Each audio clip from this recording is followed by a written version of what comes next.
हम लोग अपने स्वरूप से सच्चिदानंद हैं, भगवान अपने स्वरूप से भी सच्चिदानंद हैं और अपने विग्रह से भी सच्चिदानंद हैं, क्योंकि वो किसी मातृगर्भ से प्रकट नहीं होते। वो अपनी इच्छा से, निज इच्छा निर्मित तनु माया गुण गोपाल, अपनी इच्छा से प्रकट होते हैं और अपनी इच्छा से अप्रकट हो जाते हैं।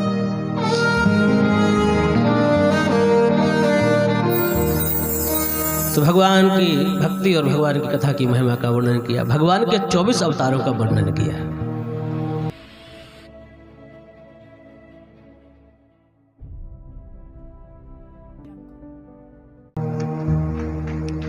भगवान के अवतार तो कई है, लेकिन उनमें प्रमुख 24 है। तो सर्वप्रथम अवतार भगवान का सनकादिक के रूप में हुआ है। सनक, सनंदन, सनातन और सनत कुमार, प्रथम अवतार भगवान ने ब्रह्मा जी के द्वारा स्वीकार किया।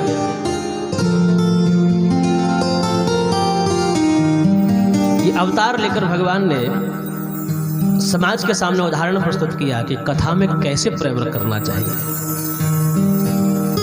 कथा से, भगवान के नाम में और कथा में कैसे हमें आसक्ति रखनी चाहिए, प्रेम करना चाहिए, ये वर्णन किया।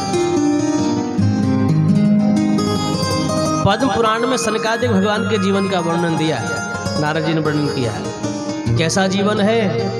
लीला अमृत रसोन्मत्ताः कथा मात्रैक जीविला। इनके जीवन का एक ही आधार है भगवान की कथा, और ऐसे कथा के प्रेमी हैं। एक बार भगवान शिव के पास आए दर्शन करने के लिए, तो देखा भगवान देवादिदेव महादेव शिव माता पार्वती के साथ में एकांत में विचरण कर रहे हैं। तो सनकादिक ने देखा, अरे तो इस समय ठीक नहीं है, भगवान मैया के साथ विराजे हैं। तो दूर से ही जाने लगे प्रणाम करके मन ही मन। माता पार्वती ने देखा नहीं कि इन बालकों ने प्रणाम किया है कि नहीं। मैया पार्वती ने देखा, बड़े उद्दंड बालक हैं। अरे भगवान शिव को तो समस्त संसार प्रणाम करता है, ये कैसे बालक हैं महाराज जो भगवान शिव को देखकर भी प्रणाम नहीं कर रहे, ऊंट के जैसे लंबी गर्दन करके चले जा रहे हैं। ये लिंग पुराण में कथा है।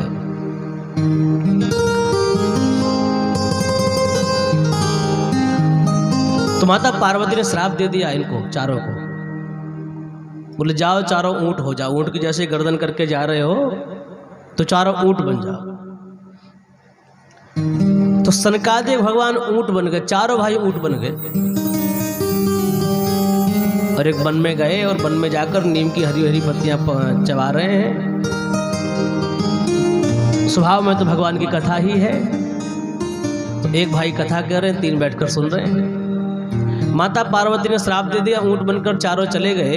तो भगवान शिव ने माता पार्वती से कहा, देवी आपने जिनको श्राप दिया है क्या उनके विषय में आपको जानकारी है, ज्ञान है कि कौन है, किसके बालक है?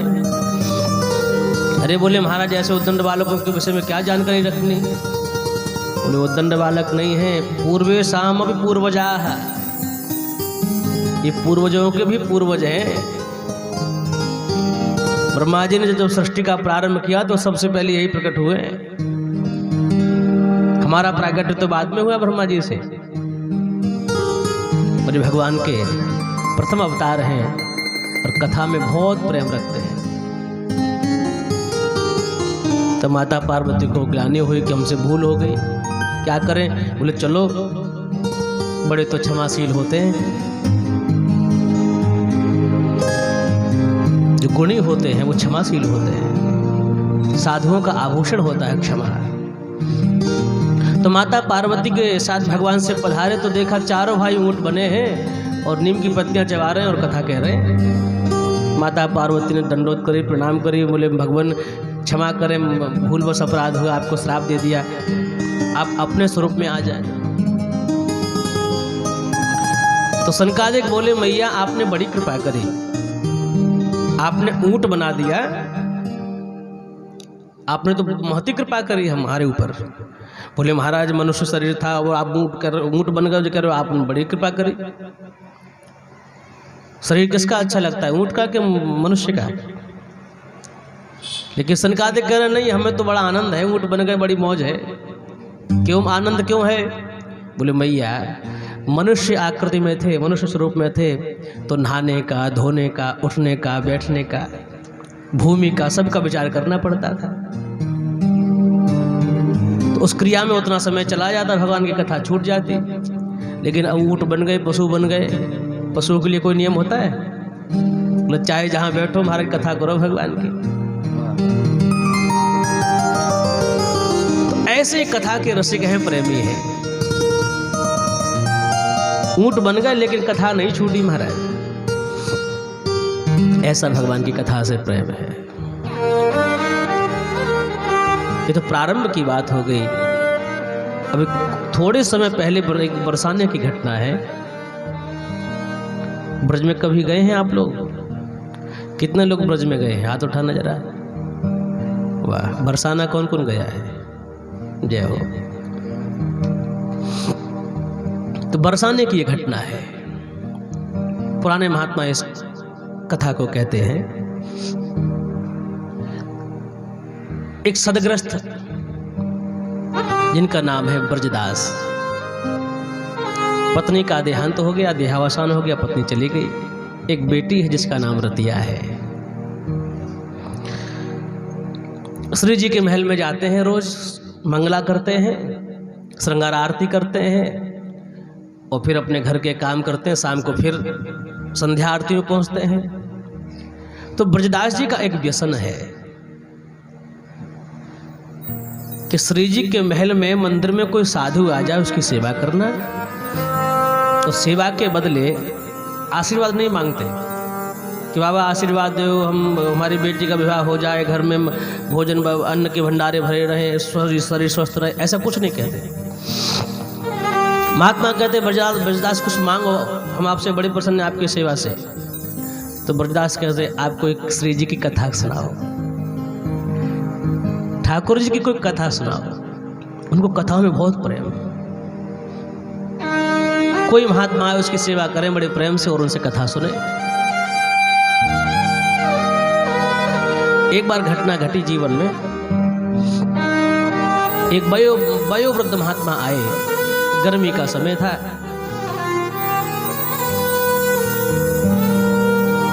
जेठ का महीना। तो कुछ दिन महात्मा रहे। उन महात्मा के मन में आया कि अब श्री जी के यहाँ बरसाने में तो बहुत दिन हो गए, रहते रहते आनंद करते करते और थोड़ा नंदगांव में आनंद लिया जाए। लेकिन बड़े बूढ़े महात्मा हैं। शाम को माधव दास जी से बोले, माधव दास तुम बड़े भले आदमी हो यार, खूब सेवा करते हो, खूब कथा सुनते हो। अब हमारा मन ऐसा है कि हम नंदगांव में थोड़े दिन आनंद करेंगे। नंद बाबा के महल में ठाकुर जी के यहाँ आनंद करेंगे। श्री जी की खूब सेवा हमने स्वीकार करी।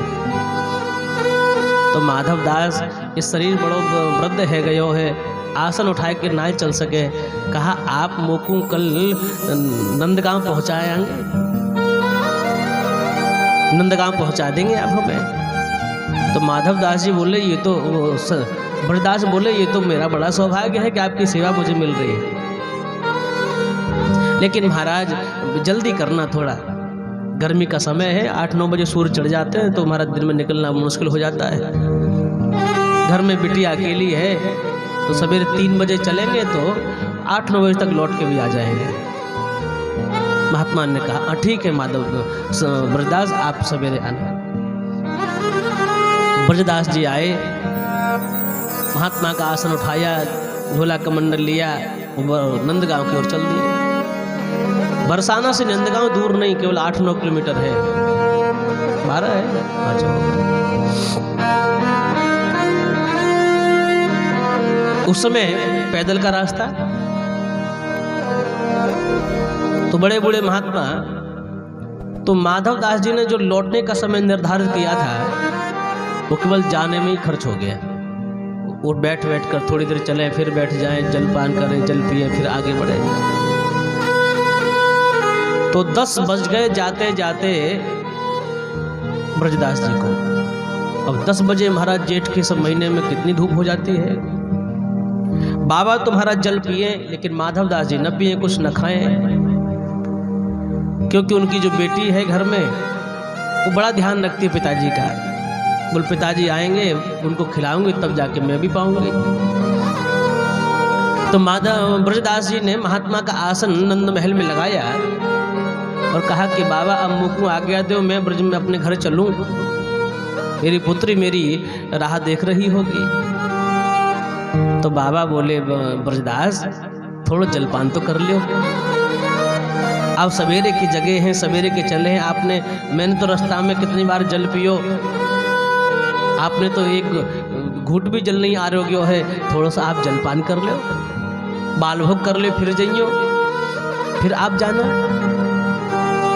माधवदास जी के नेत्रों में आंसू आ गए। बोले बाबा मैं जलपान नहीं कर सकता, और यहाँ तो बिल्कुल नहीं कर सकता। क्यों? कहीं और होते तो हम कर लेते, लेकिन नंदगांव का मैं जल और अन्न नहीं ले सकता। क्यों नहीं ले सकते ब्रजदास? ब्रजदास रोने लगे। अब न कहना यहाँ बाबा जलपान की, अब न कहना यहाँ बाबा जलपान की। क्यों? कृपा है कृपा ही बहुत जो श्रीमान की।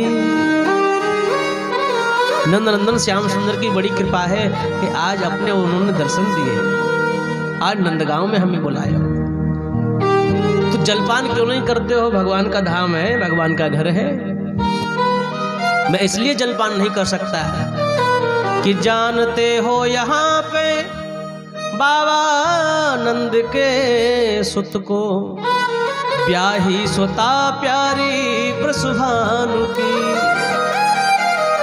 नंदगांव के जो राजा है नंद जी, उनके पुत्र कृष्ण के साथ हमारे बरसाने की वृषभानु जी की पुत्री का विवाह हुआ है, और हम बरसाने के हैं बाबा।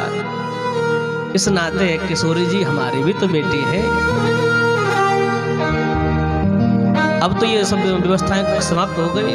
पुराने लोग अपनी बेटी के यहाँ जाते, सवेरे गए शाम को लौट आए,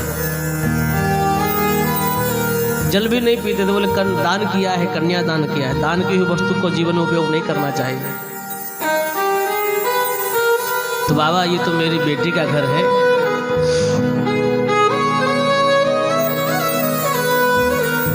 तो मैं यहाँ कुछ ले नहीं सकता।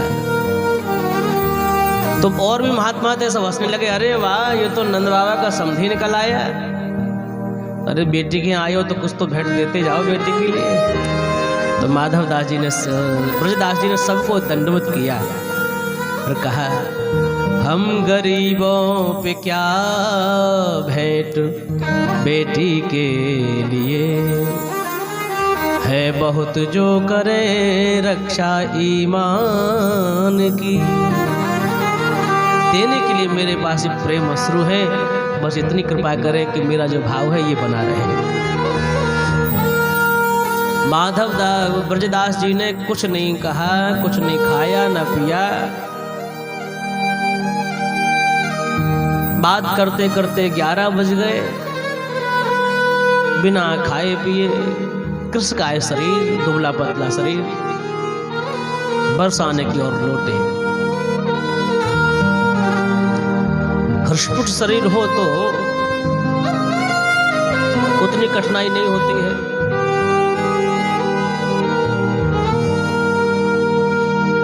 तो माधवदास जी श्री राधा श्री राधा श्री राधा करते हुए बरसाना की ओर चले।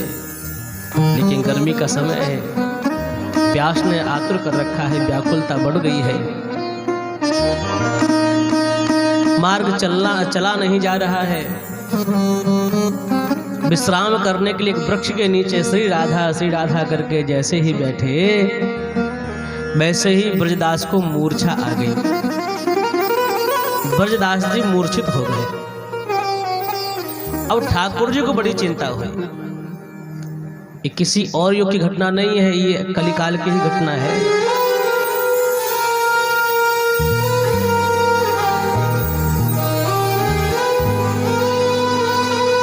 इसी शताब्दी की घटना है। ठाकुर जी बड़े चिंतित हुए और देखो द्वापर को भी गए हुए 5000 वर्ष बीत गए, लेकिन यह कैसा विचित्र भक्त है जो आज भी किशोरी जी को अपनी बेटी मानता है, मुझे अपना जामाता मानता है। इस नाते आश्रम में मंदिर में कुछ खाया भी नहीं, तो ठाकुर जी पीछे पीछे चलने लगे। इसको ठीक ठाक मैं बरसाने पहुंचा के आऊँगा, लेकिन जैसे ही ब्रजदास बैठे वृक्ष के नीचे, वृक्ष की छाँव में, वैसे मूर्छित हो गए। कबीरा मन निर्मल भया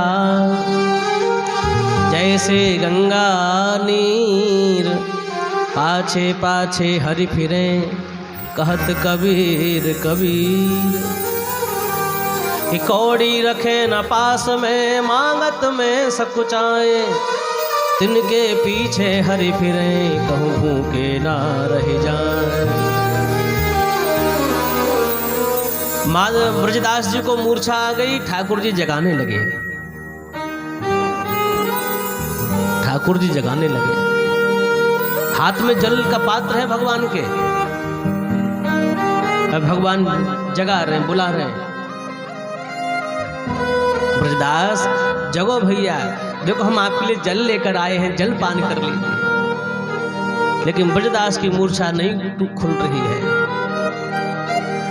कि बुला बुला कर थक गए, बोलत नहीं कछु बैन, भगत वचन भगवान के भरे आए दो नैन। ठाकुर जी को भी रोना है,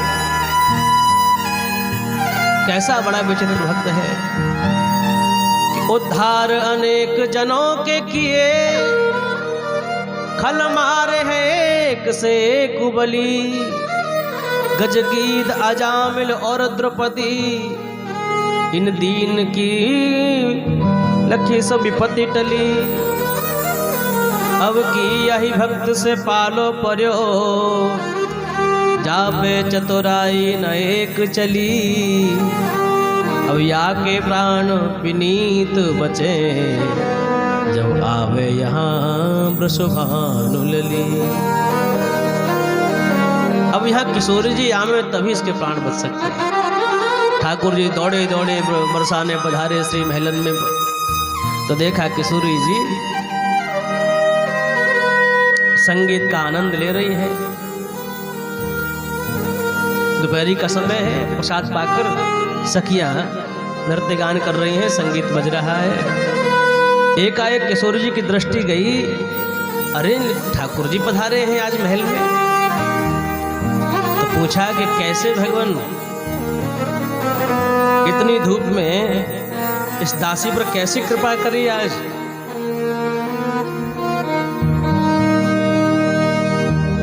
भगवान बोले, यहाँ तुम संगीत का आनंद ले रही हो देवी,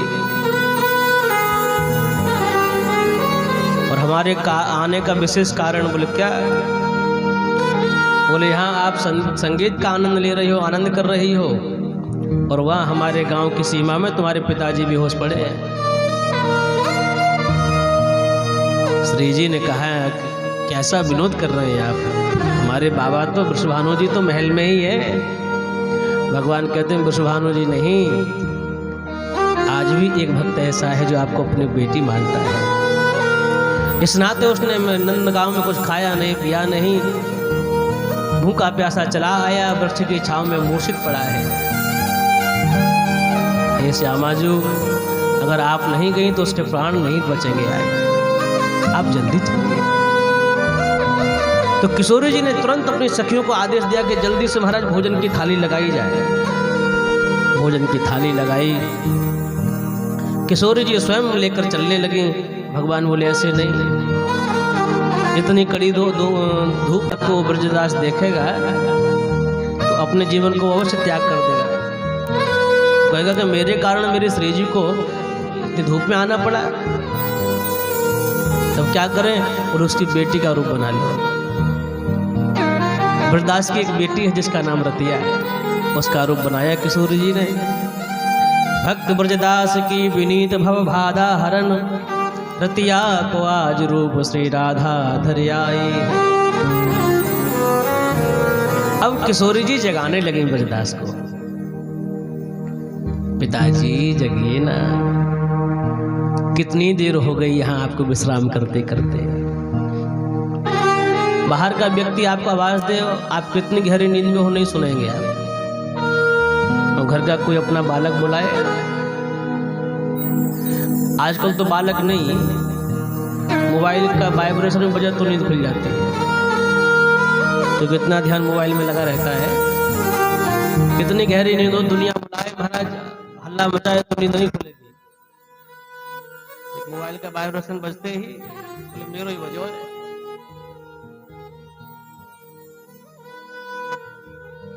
तो किशोरी जी ने जब आवाज दी तो ब्रजदास की मूर्छा खुली। पिता पिता बोलन लगी, प्रिय पुत्री की भांति, चातक के मुख में परी मन हो आने के स्वाद। जैसे चातक को स्वाति नक्षत्र का जल मिल गया हो, ऐसे ब्रजदास के जीवन में आनंद भर गया। मूर्छा दूर हुई। अरे बेटी तू इतनी दोपहर में क्यों आई? पिताजी हमें पतो है आप संतन से बड़ो प्रेम करें, हमें मालूम था कि आपको आने में देर होगी, इसलिए हम भोजन लेकर आए हैं, आप प्रसाद पाइए। लेकिन आज ब्रजदास अपनी बेटी को देखते ही जा रहे हैं, देखते ही जा रहे हैं। ब्रजदास की दृष्टि जो बेटी का रूप बनाकर श्री जी आई हैं उनसे हट नहीं रही है। प्रसाद तो पा रहे हैं, लेकिन नेत्र अपलक दृष्टि से किशोर जी को दर्शन कर रहे हैं। किशोर जी बोले ये कैसी विधि है प्रसाद पाने की? प्रसाद पाते समय दृष्टि पूरा ध्यान प्रसाद पे होना चाहिए। आप मुझे देख रहे हैं, प्रसाद भी पा रहे हैं। तो ब्रजदास कहते पता नहीं क्यों आज तेरा तुझे देखने का ही मन कर रहा है, ये नेत्र हट ही नहीं रहे। हाँ मैं जानती हूँ सब अपनी संतान को प्रेम करते हैं, संतान सबको प्रिय होती है अपनी, और इतनी दोपहरी में इतनी दूर से चलकर आई हूँ आपके लिए प्रसाद लेकर, इसलिए आपकी ममता और बढ़ गई है मेरे प्रति। अच्छा एक काम करो, मैं जब यहाँ रहूंगी तो प्रसाद नहीं पा पाओगे, मैं घर चलती हूँ, घर में कुछ मेहमान आए हैं और आप प्रसाद पाकर विश्राम करना और शाम तक आना है। ऐसा कहकर श्री जी चली गई। जब तक किशोर जी नेत्रों से ओझल नहीं हुई तब तक दृष्टि हटी नहीं। प्रेम से प्रसाद पाया,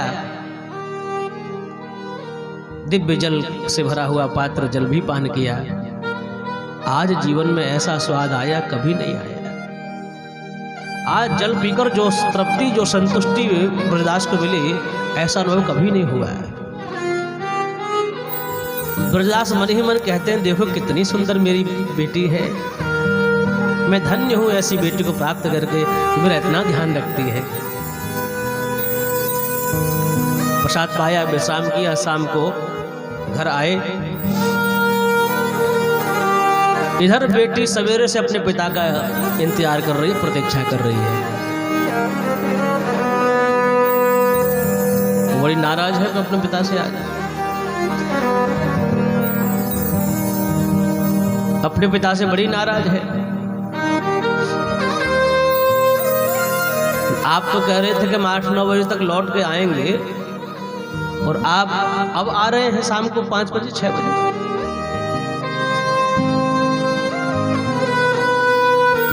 तो ब्रजदास जी बोले नहीं नहीं, मैं आ तो अभी रहा हूं, लेकिन तू कितनी अच्छी है। अगर आज तू नहीं गई होती प्रसाद लेकर और जल लेकर तो तेरा पिता आज लौटकर घर में नहीं आता। तू बड़ी अच्छी बेटी है मेरी। ब्रजदास की बेटी कह रही रतिया, कैसी आप बहकी बात कर रहे हैं आज? मैं तो सवेरे से आपकी प्रतीक्षा कर रही हूँ। सारा प्रसाद मैंने भोजन बना के रखा हुआ है, आप आएंगे, श्री जी को भोग लगाएंगे, फिर हम दोनों पिता पुत्री में बैठ कर पाएंगे।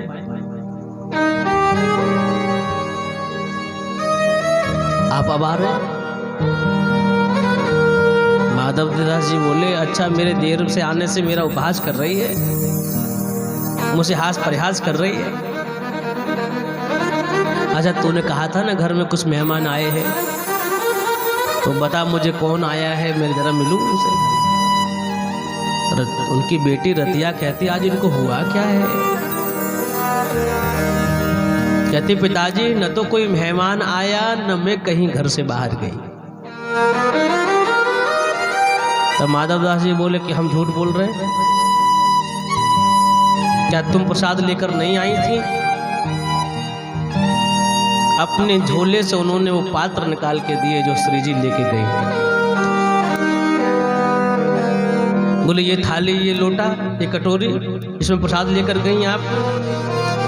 तो रतिया ने पिताजी से कहा, पिताश्री जरा इन पात्रों की दशा तो देखो, क्या ऐसे पात्र हमारे घर में हैं? अब ब्रजदास की दृष्टि उन पात्रों पर गई। ऐसे दिव्य पात्र तो श्री जी के महलों में ही प्राप्त होते हैं, हमारे घर में तो है नहीं।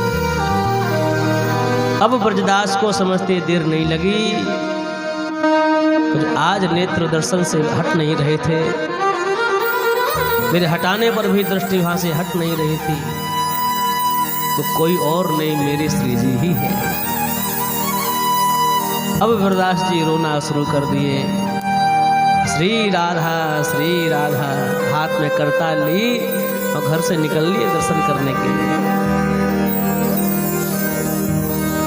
सुंदर संकीर्तन करते हुए निकले हैं आज। वैसे तो रोज ही संकीर्तन करके निकलते थे घर से, लेकिन आज का जो संकीर्तन है उसमें दिव्य आकर्षण है। पूरे बरसाने के लोग ब्रजदास के पीछे पीछे हो लिए और ब्रजदास गाते जा रहे हैं, रे मनुआ राधे राधे बोल, मनुआ राधे राधे बोल, मनुआ राधे राधे बोल, मनुआ राधे राधे बोल। आज पिला गई अपने नाम की, आज पिला गई अपने नाम की, जल में अमृत घोल, हाँ जल में अमृत घोल, मनुआ राधे राधे बोल, मनुआ राधे राधे बोल, मनुआ राधे राधे बोल। जन्म जन्म नहीं दे सकता मैं, जन्म जन्म नहीं दे सकता मैं, इस ममता का मोल, इस ममता का मोल, मिट जा उसके नाम पे तू भी, मिट जा उसके नाम पे तू भी, मिट जा उसके नाम पे तू भी, मिट जा उसके नाम पे तू भी, मन की घुंडी खो, मन की घुंडी खो, मनुआ राधे राधे बोल, मनुआ राधे राधे बोल, मनुआ राधे राधे बोल।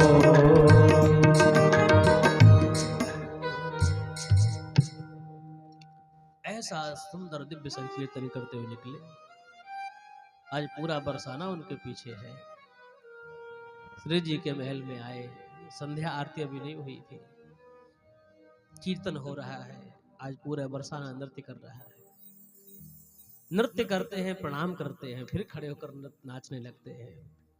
कई बार ऐसा हुआ, करताल बजने लगी, मृदंग बजने लगे। ब्रजदास की आज ताल में ताल मिलाकर सब संकीर्तन करने लगे। लेकिन आज अभी जैसे प्रणाम किया ब्रजदास जी ने, हर बार प्रणाम करके खड़े होकर नृत्य करने लगते, लेकिन अब की बार जो प्रणाम किया फिर उठे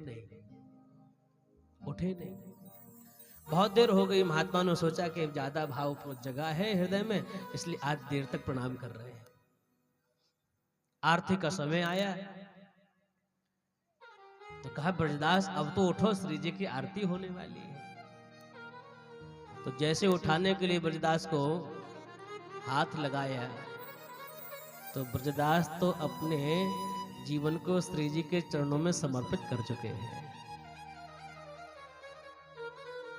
आज इतनी दोपहरी में मेरे श्री जी मेरे लिए आए कि अब जीवन उनके लिए ही है। ऐसा भाव कैसे प्राप्त हुआ ब्रजदास जी को? 5000 वर्ष व्यतीत होने के बाद भी किशोरी जी को, श्री राधिका जी को अपनी बेटी मानते हैं, भगवान को अपना जामाता दामाद मानते हैं। ये भाव कैसे सुदृढ़ हुआ है? कथा के माध्यम से। भगवान की कथा में इतनी प्रीति है इनको, और प्रीति होने के कारण आज जो संबंध इन्होंने स्वीकार किया था उसका निर्वाह करने के लिए स्वयं श्री जी ने इनको दर्शन दिया है। तो ये कथा से प्रेम करने का लाभ है। भगवान की कथा भगवान से जोड़ देती है, भगवान को अपना बना देती है। इसलिए हमारे बरसाने के, हमारे ब्रज के लोग गाते हैं, कहते हैं ब्रज में अगर वास करना हो, ब्रज का दर्शन करना हो तो ठाकुर जी से महाराज विनती मत करना। ठाकुर जी थोड़े हमारे टेढ़े हैं, वो जल्दी सुनते नहीं किसी की। अगर हाँ श्री जी कह दें, हमारी राधिका जी कह दें कि नहीं ये इसको आप प्रेम करिए, इस पर कृपा करिए, तो बहुत जल्दी करते हैं। जो को राधा नाम सुमेरे है, जो कोई राधा नाम ले ठाकुर उसके पीछे पीछे रहते हैं। इसलिए हमारे ब्रजवासी जन गाते हैं, रस बरसाने वारी, बरसाने वारी, रस का प्रवाह बहाने वाली हमारे श्री जी है। गोविंद नाम का रस प्रवाह करती है जीवन के हृदय में। रस बरसाने वारी, बरसाने वारी, रस बरसाने वारी, बरसाने वारी। सभी गाओ। रस बरसाने वारी, बरसाने वारी, रस बरसाने वारी, बरसाने वारी। मैं तो शरण तिहारी, बरसाने वारी, मैं तो शरण तिहारी, बरसाने वारी, रस बरसाने वारी, बरसाने वारी, रस बरसाने वारी, बरसाने वारी। तेरी सेवा मांगू प्यारी, बरसाने वाली, तेरी सेवा मांगू प्यारी, बरसाने वाली, तेरी सेवा मांगू प्यारी, बरसाने वाली, तेरी सेवा मांगू प्यारी, बरसाने वाली। मैं तो शरण तिहारी, बरसाने वाली, मैं तो शरण तिहारी, बरसाने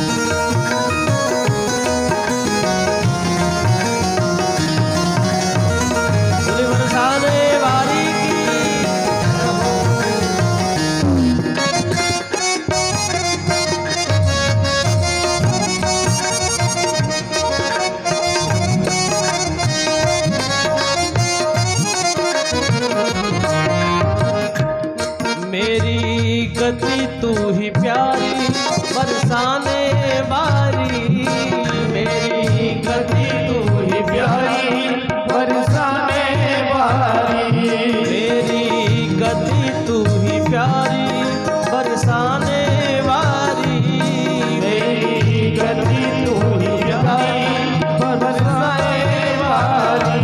तुम तो प्यारी सीधे प्यारी बरसाने वाली, तुम तो प्यारी सी प्यारी बरसाने वाली, मैं तो शरण तिहारी बरसाने वाली, मैं तो शरण तिहारी बरसाने वाली, रस बरसाने वाली बरसाने वाली,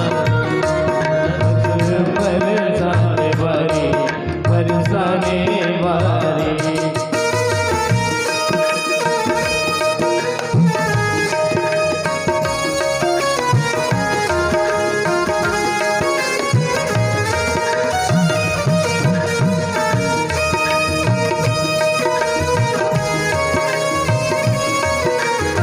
बोले श्यामा जू की जय।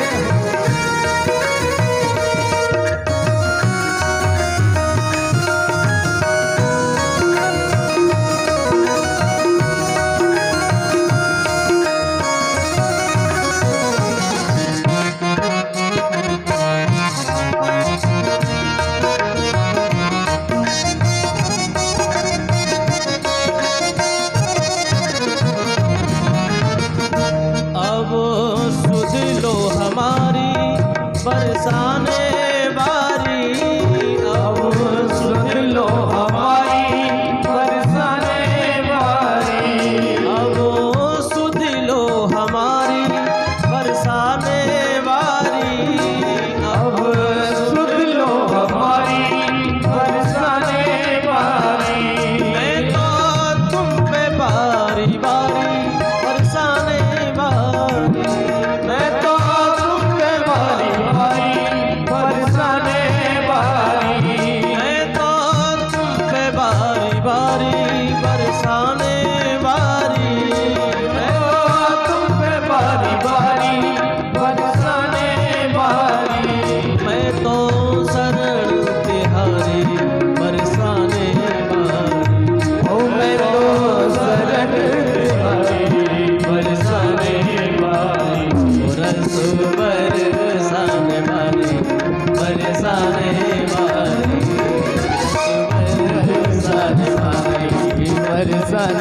वाली, रस बरसाने वाली बरसाने वाली, रस बरसाने वाली बरसाने वाली, मैं तो शरण तिहारी बरसाने वाली, मैं तो शरण तिहारी बरसाने वाली, रस बरसाने वाली बरसाने वाली, रस बरसाने वाली बरसाने वाली, बरसाने वाली बरसाने वाली बरसाने वाली बरसाने वाली,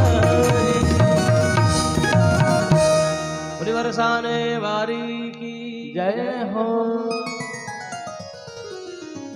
पर कथा ठीक ठीक सुनी जाए तो भगवान दूर नहीं, भगवान के सन्मुख होते हैं। ठाकुर जी फिर नेत्रों के आगे होते हैं।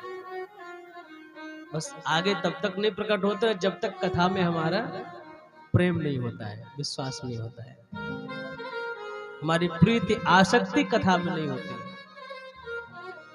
कथा से प्रेम होना भी भक्ति है, नवदा भक्ति का एक लक्षण है।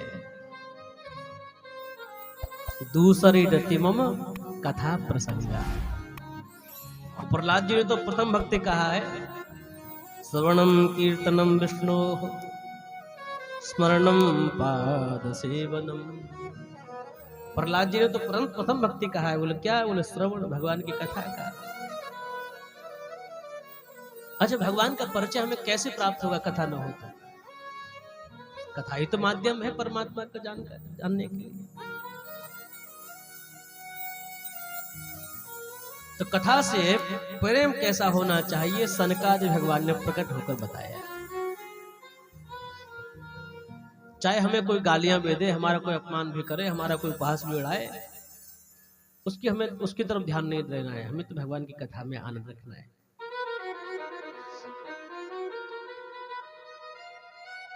दूसरा भगवान का अवतार रसातल में गई हुई पृथ्वी का उद्धार करने के लिए, हिरण्याक्ष पर कृपा करने के लिए भगवान बराह बनकर पधारे। बोले बराह भगवान की जय। बराह भगवान के रोम छिद्र से ही कुशा की उत्पत्ति हुई, जो परम पवित्र माने जाती है, जिसके बिना यज्ञ भी पूर्ण नहीं होते। ऋषियों की परंपरा में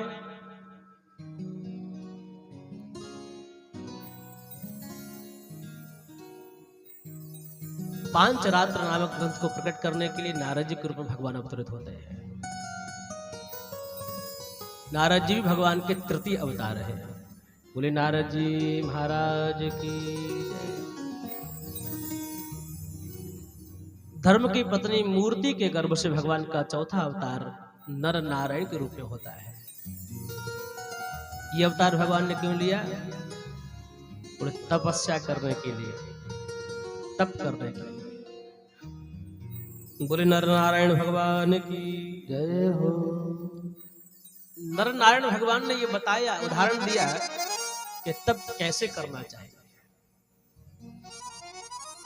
और भगवान का ये अवतार व्यक्तियों पर, मनुष्यों पर विशेष कृपा करने के लिए हुआ है। तो मनुष्य जन्म केवल तप करने के लिए, भक्ति करने के लिए मिला है, लेकिन आज के हम विषयी भोगी कामी जीव कहाँ तप होता है। अच्छा, तप किसे कहते हैं मालूम? भगवान गीता जी में कहते हैं कायक क्लेशो ही तपः। परमार्थ में, पुरुषार्थ में, भक्ति में, तीर्थाटन में, कथा कीर्तन में, सेवा में जो शरीर को श्रम होता है उसे तप कहते हैं। तो अब कौन तपस्या कर रहा है महाराज? 3 घंटे का समय है कथा का, 7 से 10, और उसमें अभी कीर्तन करते करते शायद हमें लगता है 7:30 से ऊपर होता है, तो 2-2.5 घंटे रह जाते हैं। 2-2.5 घंटे में कितनी बार आसन बदलना पड़ता है?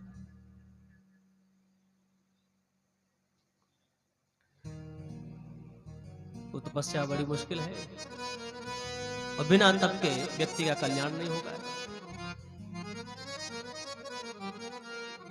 तो इन मनुष्यों पर, विषयी प्राणियों पर, जीवों पर कृपा करने के लिए भगवान कहते हैं चलो कोई बात नहीं, तुमसे तप नहीं होता मत करो, तुम्हारे बदले हम तप कर ले रहे हैं। और भगवान नर नारायण के बद्री विशाल के महात्म्य में ऐसा वर्णन है।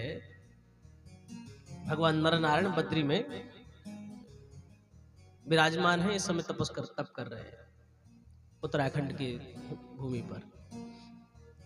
तो उस बद्रीनाथ महात्म्य में ऐसा वर्णन है कि जो व्यक्ति एक बार भगवान का, नर नारायण का दर्शन कर लेता है, तो भगवान के जीवन की जो तपस्या का फल है, उस तप के फल का छठा हिस्सा उस दर्शन करने वाले व्यक्ति को प्राप्त हो जाता है। इसलिए भगवान तप कर रहे हैं। बोले कोई बात नहीं, तुमसे तप नहीं हो रहा है, एक बार आके यहीं दर्शन कर लो तो तुम्हारी तपस्या पूरी हो जाएगी।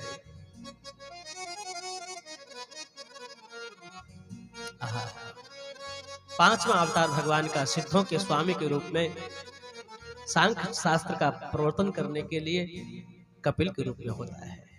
बोले कपिल भगवान की। माता देवहूति के माध्यम से सांख्य शास्त्र भक्ति से ओतप्रोत उन्होंने प्रकट किया। अख्या जो सांख्य जो है एक षड शास्त्र में ही है, लेकिन जो षड शास्त्र का जो सांख्य है वो बड़ा रूखा सूखा है, उसमें उतना रस नहीं है। श्रीमद् भागवत में जो भगवान श्री कपिल ने माता देवहूति को जो सांख्य शास्त्र का उपदेश किया है, उसमें महाराज इतना रस चकाचक भरा है तो हमारे गुरुजन कहते हैं कि वो शास्त्र अच्छा नहीं, ये शास्त्र बढ़िया है।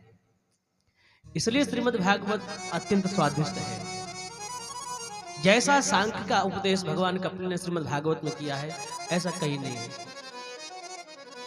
इसमें भक्ति है, इसमें भगवान की आराधना कैसी करनी चाहिए, कैसे भगवान को लाड़ लड़ाना चाहिए, कैसे हमारा संसार में रहकर प्राणियों की सेवा करनी चाहिए, इसका वर्णन है।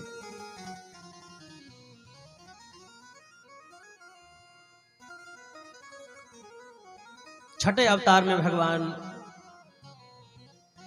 माता अनुसुईया पर कृपा करके दत्तात्रेय के रूप में प्रकट हुए।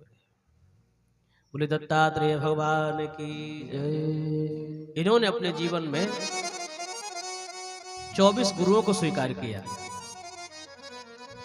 कितने गुरु? 24। लेकिन दीक्षा गुरु नहीं, शिक्षा गुरु। दीक्षा गुरु तो एक ही था, एक ही रहना चाहिए, एक ही होता है। लेकिन शिक्षा गुरु तो अनेक होते हैं।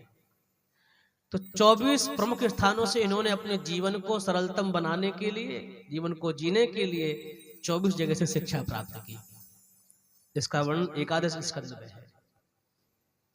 सर्प को गुरु बनाया इन्होंने।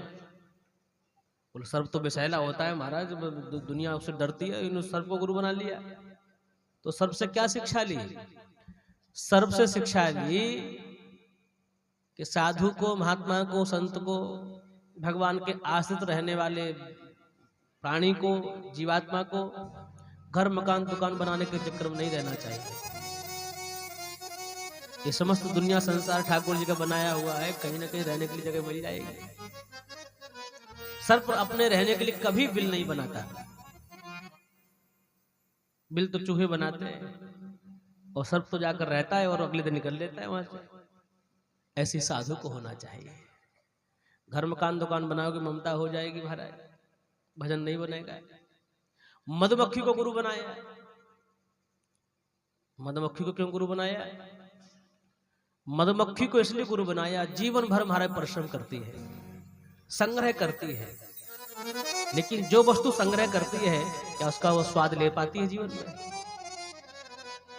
मधुमक्खी शहद बनाती है, फूलों से रस चुनकर लाती है, लेकिन उसका चुने हुए रस का स्वाद तो कोई और ही लेता है।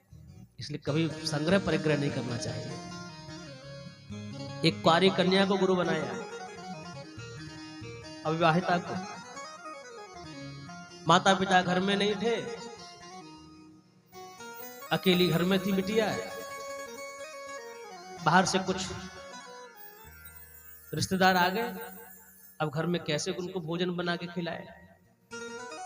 घर में कुछ था नहीं, तो धान कूटने लगी। और धान कूट रही है तो हाथ में चूड़ियां हैं, वो उनकी आवाज होती है।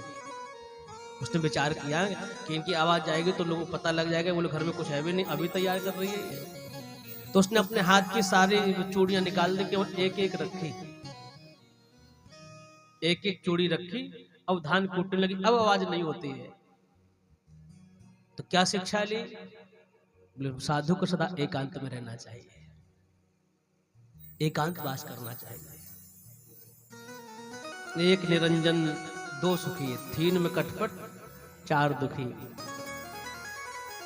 साधना करने वाले व्यक्ति को सदा एकांत में रहना चाहिए। एक वैश्या को गुरु बनाया। दत्तात्रेय जी महाराज, ठाकुर जी बड़े विचित्र जीवन में इन्होंने कार्य किए। वैश्या को गुरु बना लिया।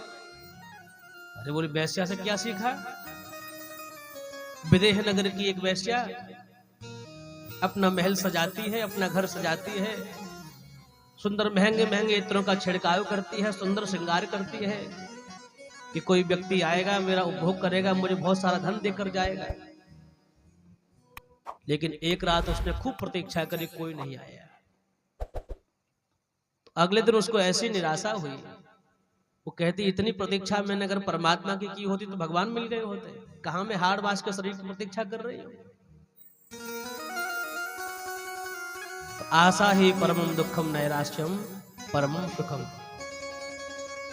संसार से आशा नहीं रखनी। आशा एक राम जी से, दूजी आशा छोड़ दे।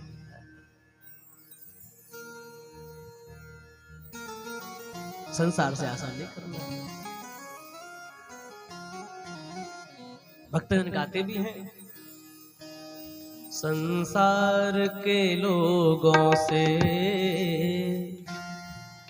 आशा न किया करना, संसार के लोगों से आशा न किया करना, संसार के लोगों से आशा न किया करना। जब कोई न हो अपना,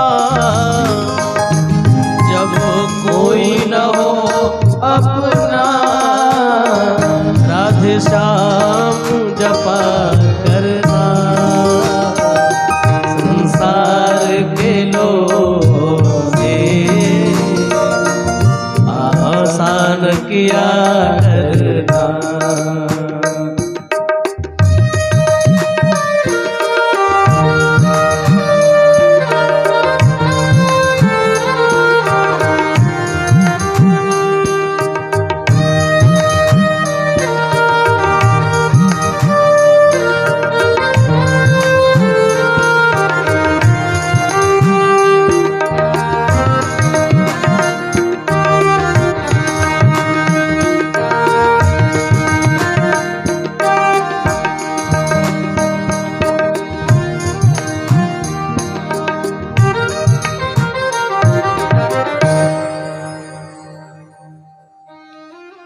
इस प्रकार 24 गुरु बनाए। एक कबूतर को गुरु बनाया, एक कबूतर को कबूतरी को गुरु बनाया। वहां से शिक्षा क्या ली? छोटे छोटे बच्चे हैं घोंसलों में, दोनों कबूतर कबूतरी बच्चों का लालन पालन करने के लिए, दाना लेने के लिए बाहर जाते हैं। तो पहले कबूतरी आई तो उसने देखा कि एक बहेलिये ने जाल बिछाकर दाना डालकर उसके बच्चों को फंसा लिया है। अभी बच्चे उड़ना भी नहीं जानते थे,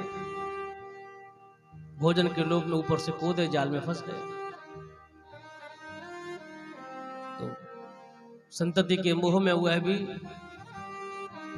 अपने बालकों का ध्यान कर रही थी, तब तक बहेलिया ने बाण चलाया, उसका प्राणांत हो गया। कबूतर आया, उसने देखा कब ऐसे जीवन से जीने से क्या लाभ, बच्चे भी गए, पत्नी भी गए, कबूतर भी मारा गया। तो दत्तात्रेय जी कहते हैं संसार में किसी भी व्यक्ति में, किसी पदार्थ में आसक्ति नहीं रखनी। आसक्ति करोगे तो फंस जाओगे। प्रेम करना है, आसक्ति कर रखनी है तो भगवान से रखनी है।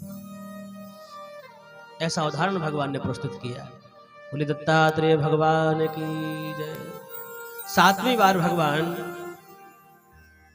प्रजापति ऋषि के यहाँ आकुति नामक पत्नी के यहाँ यज्ञ रूप में अवतरित होते हैं। बोले यज्ञ नारायण भगवान की जय। और दक्षिणा नाम की पत्नी से इनका विवाह होता है।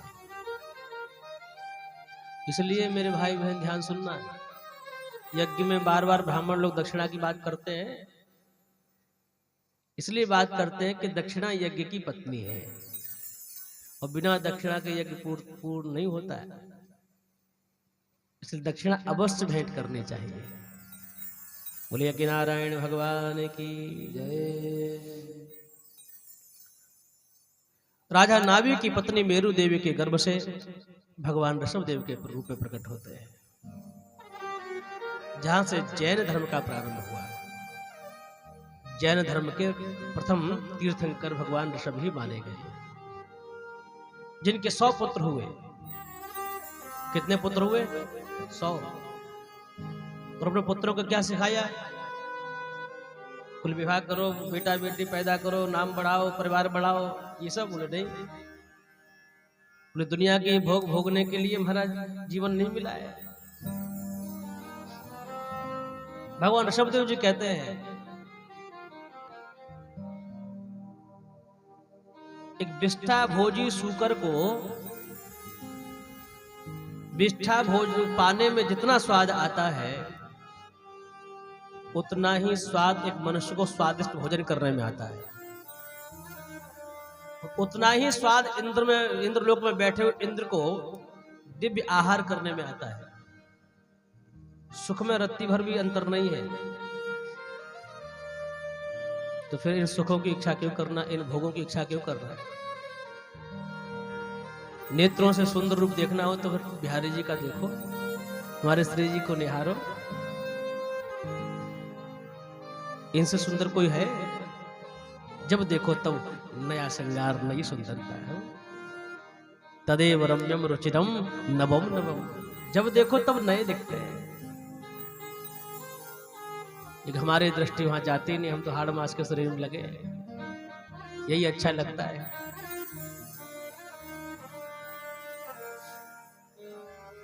100 में से 81 बालक अपने पिता की आज्ञा मानकर उपदेश स्वीकार करके ब्रह्म विद्या को प्राप्त करके ठाकुर जी के भक्त हो गए, 9 योगेश्वर हो गए, 9 पुत्रों को 9 द्वीपों का अधिपति बना दिया, भरत जी को एक क्षत्र सम्राट बना दिया। भगवान ऋषभदेव ने बड़े कड़े शब्दों में कहा, गुरु न सस्यात् स्वजनो न सस्यात् पिता न सस्यात् जननी न सस्यात्। वह गुरु गुरु नहीं, वो माता माता नहीं, वो पिता पिता नहीं, अपनी संतति को, अपने शिष्य को भगवत मार्ग में न लगाए, उसे मुक्ति का, अपने जीवन के कल्याण का साधन न बताए। वो गुरु नहीं, वो माता नहीं, वो पत्नी नहीं, पिता नहीं, वो शत्रु है। कड़े शब्दों में कहा। बोले ऋषभदेव भगवान की जय। इन्होंने कहा कि अब माता पिता को कैसा होना चाहिए, उदाहरण प्रकट किया। ऋषियों की प्रार्थना पर 9वें अवतार में भगवान पृथु रूप में पधारते हैं। बोले पृथु जी महाराज की। पृथु ने यज्ञ किए, यज्ञ में भगवान प्रकट हुए तो भगवान ने कहा कुछ मांगो। तो पृथु ने कहा मुझे 10,000 कानों की शक्ति प्रदान कर दीजिए। कितनी? 10,000। और इतनी शक्ति क्या करोगे, इतना सुन के क्या करोगे? बोले मैं राजा हूं, प्रजा का रक्षण करना, भरण पोषण करना मेरा कर्तव्य है। तो अपने कर्तव्य से तो बेवकूफ नहीं हो सकता। भगवान मैं इसलिए ये शक्ति मांग रहा हूं कान में कि मैं अपने घर में बैठकर सुदूर देश में यज्ञ की स्वाहा स्वधाकार कथा के सुंदर प्रवचन, आपके नाम का संकीर्तन मैं यहां बैठकर सुन सकूं। ऐसा वरदान इन्होंने लिया है। बोले पृथु जी महाराज की जय। चाक्षुष मनवंतर के अंत में जब सारे त्रिलोकी समुद्र में डूब रही थे, तो उसका कल्याण करने के लिए भगवान सत्यव्रत राजा पर कृपा करने के लिए मत्स्य बनकर पधारे। बोलिए मत्स्य भगवान की जय। समुद्र मंथन के समय भगवान ने 11वां अवतार कच्छप के रूप में लिया। बोले कच्छप भगवान की। कछुआ बनकर भगवान पधारे। अच्छा, भगवान कछुआ क्यों बन गए? हमारे गुरुजन कहते हैं ठाकुर जी की पीठ में खुजली उठी। लक्ष्मी जी साथ रहती थी पहले, अब लक्ष्मी जी नहीं है। क्यों? महात्मा भृगु जब आए परीक्षा करने के लिए त्रिदेवों की, तो लक्ष्मी के सामने ही ठाकुर जी के वक्षस्थल पर प्रहार कर दिया महात्मा भृगु ने। तो इससे लक्ष्मी जी बड़ी नाराज हुई। भगवान ने महात्मा को डांटा तो नहीं, उनके चरण हाथ में लेकर बैठ गए। बोले भगवान मेरी छाती बड़ी कठोर है, आपके चरण बड़े कोमल है, कहीं आपको चोट तो नहीं लगी? लक्ष्मी कहते तुमने ही बिगाड़ा इन सब को। घर में आके छाती पर प्रहार करते हैं और कहते को तुम्हें चोट तो नहीं लगी? बोले तुम ही रहो, हम तो चले अपने घर, अपने पिताजी के यहाँ। अब बिना लक्ष्मी के ठाकुर जी रहते हैं, अब पीठ में खुजली उठी, कैसे महाराज उसको शांत करें? तो भगवान कछुआ बन गए। कछुआ बन गए, मंदराचल पर्वत को अपने पीठ पर धारण कर लिया।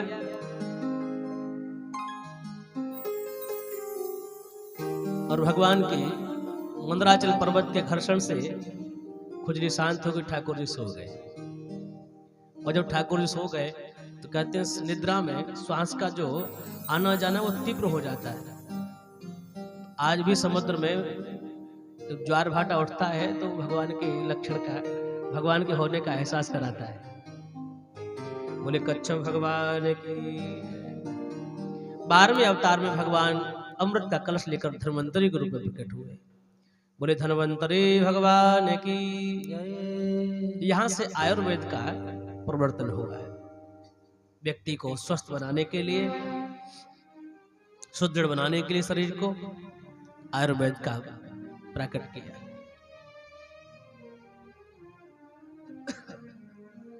तेरहवें अवतार में भगवान दैत्यों को मोहित करने के लिए, देवताओं को अमृत पान कराने के लिए मोहिनी बनकर पधारे।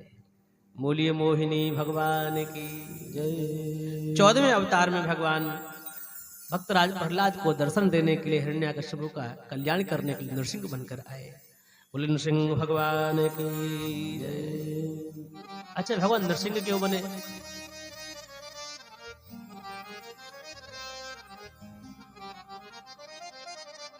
आधा सर तो शेर का है और धड़ मनुष्य के जैसा है। ऐसा विचित्र रूप क्यों लेकर आए भगवान? भगवान कहते प्रहलाद जैसा भक्त कोई दूसरा नहीं। प्रहलाद को अपने हृदय से लगाना है, गले से लगाना है। तो अच्छे से आलिंगन कौन कर सकता है? मनुष्य कर सकता है, उसके 2 हाथ होते हैं। तो प्रहलाद जी का आलिंगन करने के लिए, हृदय से लगाने के लिए भगवान ने धड़ अपना मनुष्य का रखा है। तो प्रहलाद जी को चाटना भी है, दुलार भी करना है, इसे नृसिंह का स्वरूप लेकर पधारे। बोले नृसिंह भगवान की जय। 15वें अवतार में भगवान राजा बलि पर कृपा करने के लिए वामन बनकर पधारे। बोले वामन भगवान की। आए तो बलि को छलने थे, लेकिन बलि को सर्वस्व दे बैठे ठाकुर जी। सब कुछ दे बैठे, यहां तक कि अपना बलि को अपना द्वारपाल, उसके द्वारपाल बन गए भगवान। ये लोगों को लगता है कि ये जो सब कुछ छीन लेते हैं, वो छीनते नहीं, लेते नहीं, वो देते हैं। उनका तरीका थोड़ा अलग है। वामन में होकर भगवान पधारे। 16वें अवतार में पृथ्वी के उच्छृंखल राजाओं को दंडित करने के लिए परशुराम के रूप में अवतरित हो गए। बोले परशुराम भगवान की जय। 21 बार क्षत्रियों का विध्वंस किया महाराज। अब आप कहेंगे जब एक बार विध्वंस कर दिया, एक बार समाप्त कर दिया, फिर कहां से ये क्षत्रिय आ गए? अच्छे राजाओं को कभी कुछ नहीं कहा भगवान परशुराम ने। दशरथ जी भी राजा हैं उस समय, जनक जी भी विराजमान है, लेकिन जो दुष्ट है, आतताई है, गौ ब्राह्मण शास्त्र आदि को नहीं मानने वाले हैं, ऐसे दुष्ट राजाओं को महाराज समाप्त किया। बालकों पर कभी प्रहार नहीं किया परशुराम जी ने, इसलिए 21 बार उनको दुष्ट राजाओं को मारना पड़ा। बोले परशुराम भगवान की जय। 17वें अवतार में पुराणों का संकलन करने के लिए माता सत्यवती के गर्भ से महात्मा पराशर के द्वारा भगवान श्री कृष्ण द्वैपायन व्यास के रूप में प्रकट होते हैं। बोले व्यास भगवान की जय। 18वें अवतार में भगवान देवताओं का काम बनाने के लिए रावण, कुंभकर्ण का आदि राक्षसों को कृपा करने के लिए रामचंद्र के रूप में प्रकट होते हैं। बोले रामचंद्र भगवान की जय। 19वें अवतार में दाऊ भैया के रूप में प्रकट होते हैं। 20वें अवतार में गोविंद के रूप में प्रकट होते हैं। बोले कृष्ण बलराम की जय। 21वें अवतार में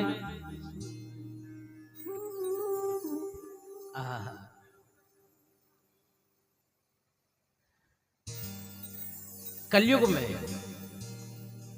दैत्यों को मोहित करने के लिए हिंसात्मक यज्ञों को रोकने के लिए भगवान बुद्ध के रूप में अवतरित होंगे। बोले बुद्ध भगवान की जय। कलयुग के अंत में अधर्मी प्रजा को समाप्त करने के लिए, धर्म सत्युग की स्थापना करने के लिए, सत्युग का प्रारंभ कराने के लिए भगवान कल के रूप में अवतरित होंगे। बोले कल की भगवान की जय। इन 22 अवतारों की चर्चा सूत जी ने करी। अभी 2 अवतार रह गए, एक हंस अवतार और एक हयग्रीव अवतार। इनका नाम क्यों नहीं लिया? इनका नाम इसलिए नहीं लिया क्योंकि ये सूत जी कथा कह ही नहीं पाए। तब तक दाऊ दादा के द्वारा परमधाम की यात्रा पर भेज दिए गए। फिर 2 अवतारों की जो कथा है हंस और हयग्रीव की, वो जो पुत्र हैं उग्रश्रवा जी, उन्होंने कही। ये भगवान के 24 प्रमुख अवतार हैं। एक बार किसी दूसरे धर्म के व्यक्ति ने कहा कि महाराज कैसा तुम्हारा ये धर्म है, कैसा तुम्हारा परमात्मा है। कभी नरसिंह बन जाता है, कभी मछली बन जाता है, कभी कछुआ बन जाता है, कभी राम कृष्ण, कभी परशुराम, कभी हयग्रीव घोड़े के रूप में आ जाता है। हमारे यहाँ तो ईश्वर एक होता है। क्रिश्चियन में देख लो, मुस्लिम में देख लो, सिख में देख लो, एक ही की आराधना है। लेकिन हमारे यहाँ ही महाराज तरह तरह के रूपों की सेवा है। हनुमान जी की भी है, लक्ष्मी जी की भी है, दुर्गा की भी है, भैरव की भी है। हमारे कितने कितने देवता हैं, 33 कोटि के देवता है। अच्छा, लोगों में ये अलग भ्रांति हो गई, 33 कोटि का अर्थ वो 33 करोड़ से कर लेते हैं। कोटि का अर्थ करोड़ से नहीं है, कोटि का अर्थ है प्रकार। 33 प्रकार के देवता है। जैसे सूर्य कोटि समप्रभ, तो सहस्र को सूर्य नहीं, सूर्य के समान। कोटि का अर्थ समानता से है, और यहाँ कोटि का अर्थ प्रकार से है। तो भगवान इतने विविध अवतार क्यों लेते हैं? क्या एक रूप लेकर उन्हें आना नहीं चाहिए था? एक रूप से उनकी प्रतिष्ठा नहीं होनी, उससे काम नहीं चलता? वो चलता है, लेकिन एक साधारण सा नियम है, स्ववर्गे परमा प्रीति ही। व्यक्ति का प्रेम कहाँ होता है? अपने जैसे दिखने वाले से। मनुष्य का प्रेम मनुष्य से होता है, पशुओं का प्रेम पशुओं से होता है, वृक्षों का प्रेम वृक्षों से होता है, जलचर जीवों का प्रेम जलचर प्राणियों से होता है। आप नदी किनारे जाओ, जो नदी किनारे मछलियां होंगी और आप जाओगे तो आपको देखकर भाग जाएंगे। वन में जाओ, हिंसक पशु है, हिंसक जानवर है, शेर की आवाज सुन ले तुम्हारे, हम लौटकर भाग आते हैं। तो अपने जैसे दिखने वाले जीव से ही जीव का प्रेम होता है। इसलिए भगवान ने विचार किया कि संसार में रहने वाले ये जीव, हर कोई मुझे नहीं प्राप्त कर सकता। अब किसको इतना समय है हिमालय में जाए और महाराज अष्टांग योग से ध्यान लग, प्राणायाम प्रत्याहार, यम नियम संयम के द्वारा समाधि लगाए, फिर परमात्मा का अनुभव करे? कितने लोग हैं? बोले सबकी बस की बात नहीं। तो बोले अब चलो, अब इनके पास ही चलते हैं, इनके यहाँ चलते हैं। तो मनुष्यों पर कृपा करने के लिए भगवान कृपा करके रामकृष्ण के रूप में पधारे। मनुष्यों को लगता है अरे भगवान तो हमारे जैसे हैं, 2 हाथ पैर वाले हैं। तो मनुष्यों को ठाकुर जी मिल गए। अब हिंसक जानवरों ने देखा कि भगवान तो मनुष्यों के, हमारे तो है ही नहीं। भगवान बोले नहीं चिंता मत करो, हम तुम्हारे भी हैं। तो ठाकुर जी नृसिंह बनकर आ गए। सिंहादियों को लगता है नहीं भगवान तो हमारे जैसे हैं। जलचर प्राणियों ने कहा कि नहीं भगवान तो मनुष्यों के हैं, हिंसक जानवरों के हमारे नहीं। भगवान बोले चिंता नहीं करो, हम तुम्हारे भी हैं। तो ठाकुर जी कछुआ और मछली बनकर आ गए। तो भगवान के जो विविध अवतार हैं ये जीवों पर कृपा करने के लिए है। जो जहां है बस वहां से मुझसे जुड़ जाए, इसी कारण से भगवान ने विविध अवतार लिए। बोले भगवान भक्तवत्सल भगवान की जय। जय श्री राधे। इसलिए हमारे यहाँ ये स्वतंत्रता है कि हमारा जिस रूप में, जिस नाम में प्रेम हो, बस हमें उसी की आराधना करनी चाहिए, उसी से हमें प्रेम रखना चाहिए। अब ये बात लोगों में बनी रहती है कि हम भगवान राम को मानने वाले हैं, तो कृष्ण के यहाँ क्यों जाए, अथवा हम कृष्ण को मानने वाले हैं तो अयोध्या जी क्यों आए, राम जी को क्यों सर झुकवाए। ऐसा हमारा भाव नहीं होना चाहिए। हमारी चाहे हनुमान जी के स्वरूप में प्रीति हो, चाहे शिव के रूप में प्रीति हो, चाहे दुर्गा के रूप में, चाहे रामकृष्ण के रूप में, किसी में भी हो, इष्ट एक होना चाहिए। एक इष्ट, एक निष्ठ, एक मंत्र, एक ग्रंथ। फिर बाकी का क्या करें? बाकी को प्रणाम करो। हम ठाकुर जी के सेवक हैं, ठाकुर जी के दास हैं।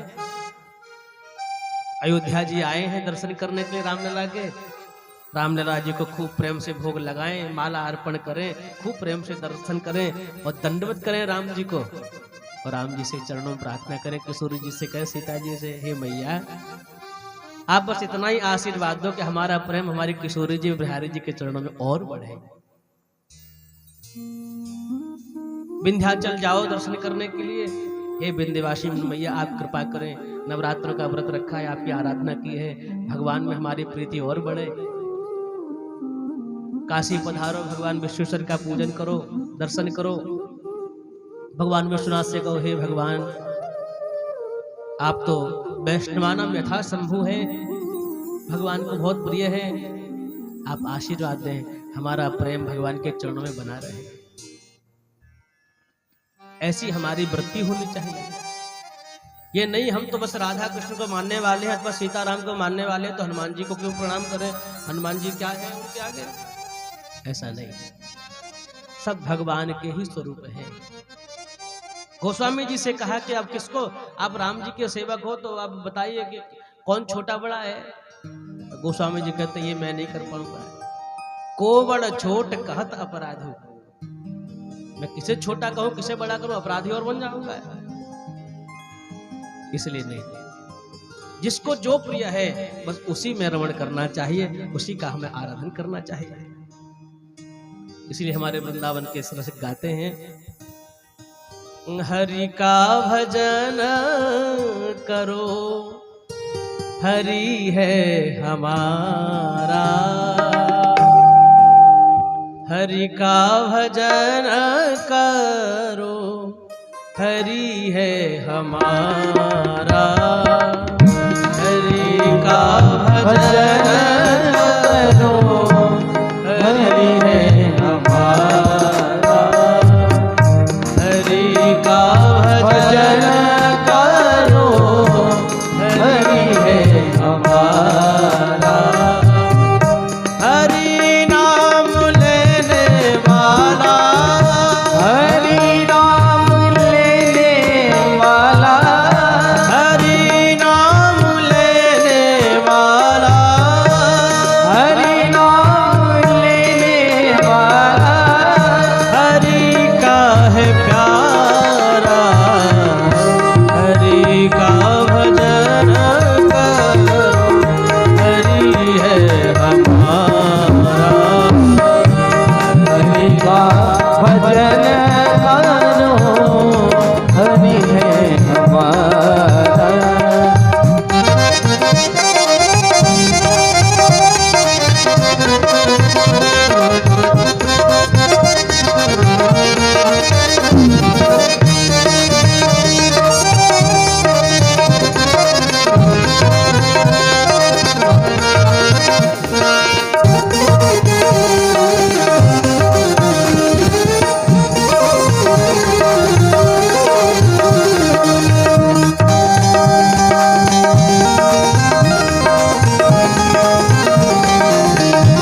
वत्सल भगवान की जय।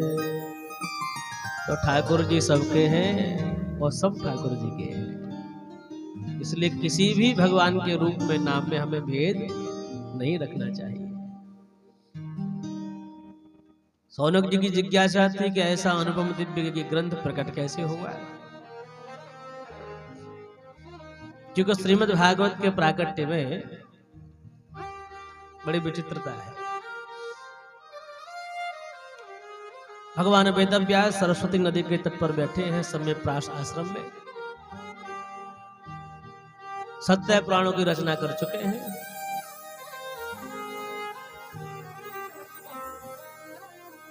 षट शास्त्रों का भी वर्णन कर चुके हैं,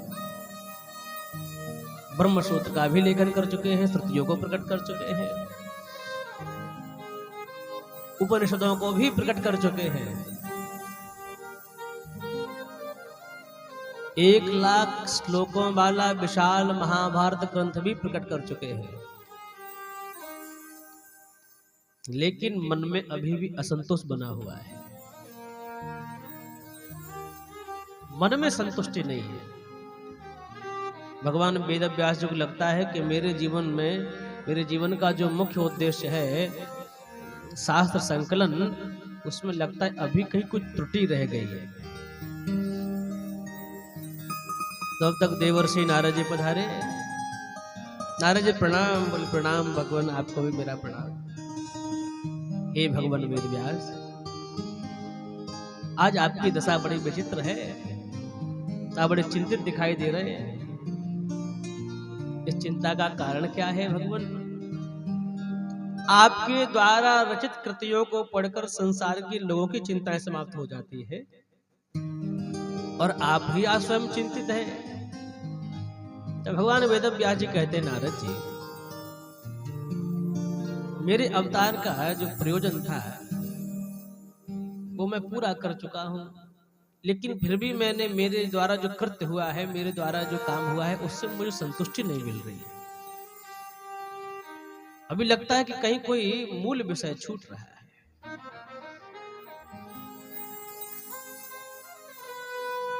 तो नारद जी कहते हैं, हाँ छूट तो रहा है। क्या छूट रहा है? श्रीमद् भागवत महापुराण।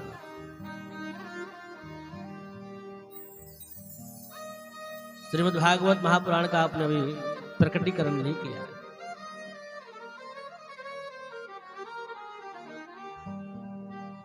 तो नारद जी ने उन्हें कहा कि आप श्रीमद् भागवत का संकलन करिए, आपको आनंद प्राप्त होगा, आपकी चिंता दूर हो जाएगी, आपको परम संतुष्टि मिलेगी। तो नारद जी की आज्ञा पाकर भगवान वेदव्यास जी श्रीमद् भागवत को प्रकट किया। लेकिन यहां थोड़ी सी जिज्ञासा प्रकट होती है। अगर सावधान श्रोता होते हैं तो उनको बात समझ में आ जाती है। नारद जी के कहने पर भगवान वेदव्यास ने श्रीमद् भागवत को प्रकट किया। ठीक, अगर ये बात सही है तो फिर व्यास जी ने श्रीमद् भागवत के पूर्व जो 17 पुराण हैं, उनमें श्रीमद् भागवत की महिमा को कैसे गाया? यहां प्रश्न खड़ा हो जाएगा। अगर नारद जी के कहने से श्रीमद् भागवत का संकलन भगवान व्यास कर रहे हैं, तो पद्म पुराण में, स्कंद पुराण में, अग्नि पुराण में, ब्रह्म वैवर्त पुराण में श्रीमद् भागवत की महिमा का गान कैसे किया? इसका मतलब तो यह है कि श्रीमद् भागवत का ज्ञान व्यास जी को है। तो फिर नारद जी की प्रतीक्षा क्यों की? नारद जी से आज्ञा क्यों ली? हमारे गुरुजन इस प्रश्न का समाधान करते हैं कि श्रीमद् भागवत में प्रायः भगवान और भगवान के भक्तों के चरित्र है।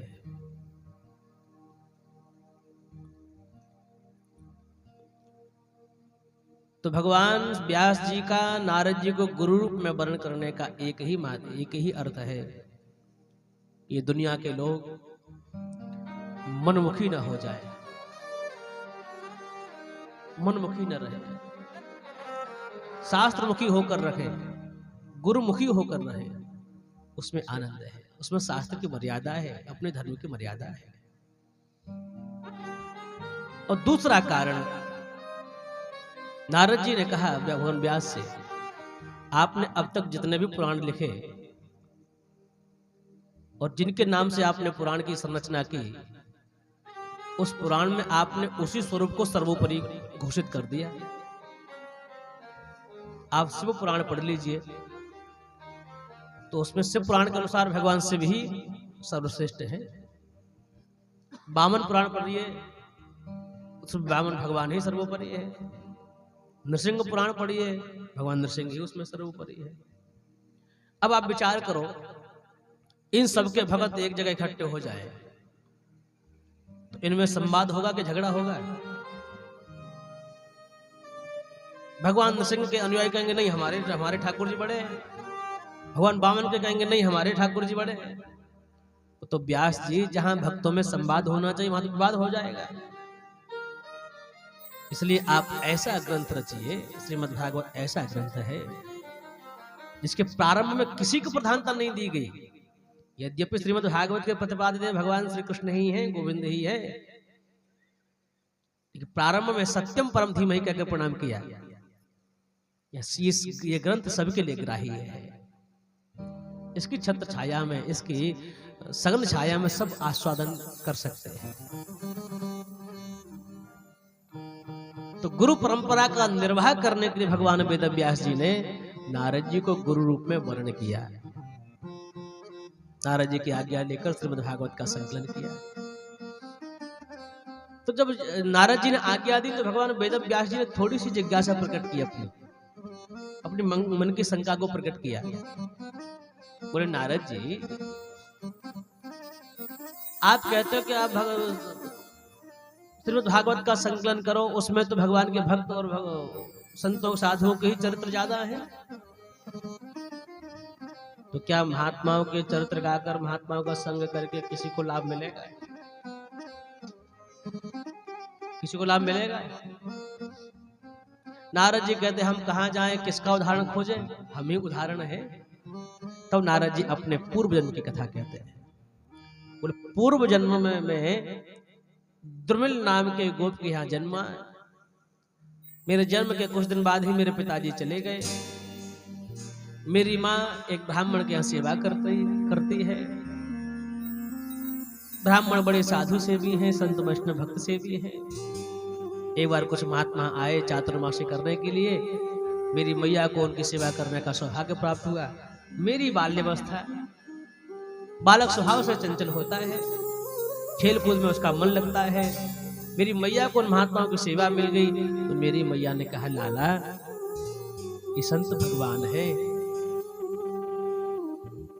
बड़े भाग्य से भगवान कृपा करते हैं तब दर्शन होते हैं, इनके दर्शन करो, इनको प्रणाम करो, इनके ठाकुर जी के दर्शन करो और बोलना नहीं, ज्यादा चंचलता नहीं करना, बैठकर कथा सुनो। तो मेरा मन तो नहीं था, बालक का मन कहाँ महाराज कथा कीर्तन में लगता है, लेकिन मैया के बार बार कहने से, डांट डपटने से मैं बैठने लगा। महात्मा लोग आरती करें, भगवान की प्रसाद पाएं, तो अब उसमें से थोड़ा प्रसाद मुझे भी मिले। तो हे व्यास जी, उन महात्माओं के प्रसादी पाकर ऐसा मेरे जीवन में परिवर्तन आया, जो बालक में सहज में चंचलता होती है, चपलता होती है, वो मेरी समाप्त हो गई। उच्छिष्ट लेपा ननुमोदितो द्विजैः सकृत्म भुंजे तदपास्तकिल विषः एवं प्रवृत्तस्य विशुद्ध चेतसः तद्धर्म एवात्मरुचिः प्रजायते। उन महात्माओं की उच्छिष्ट प्रसादी पाने से, भगवान का उच्छिष्ट लेने से मेरे हृदय के कलमश दूर हो गए, मेरी चंचलता, चपलता, बाचालता समाप्त हो गई। अब मेरा धीरे धीरे मन भगवान में लग गया, कथा में प्रेम हो गया। अब तो महात्माओं का दर्शन मुझे आनंद देने लग गया। लेकिन चातुर्मास्य का समय, आनंद का समय बहुत जल्दी व्यतीत होता है। 4 महीना पूरे हो गए, महात्मा जाने लगे। अब मैंने कहा कि अभी कथा के बिना तो मैं रह नहीं सकूंगा, मैं तो महात्माओं के संग जाऊंगा। तो मैंने कहा कि भगवान मैं आपके साथ चलूं, महात्मा ने कहा चलो। अब ये बात मेरी मैया को पता लग गई कि मेरा बालक महात्माओं के साथ जाना चाहता है। मैया दौड़कर आई, बोले भगवान इसी को देखकर मैं जी रही हूं। इसके पिताजी है नहीं, पिताजी का स्वर्गवास हो गया। अगर ये चला जाएगा तो मेरे जीवन में निराशा आ जाएगी। आप एक काम करें, जब तक मैं हूं तब तक ये मेरे पास रहे, मेरा शरीर शांत हो जाए, फिर ये चला आएगा आपके पास। महात्मा ने कहा ठीक।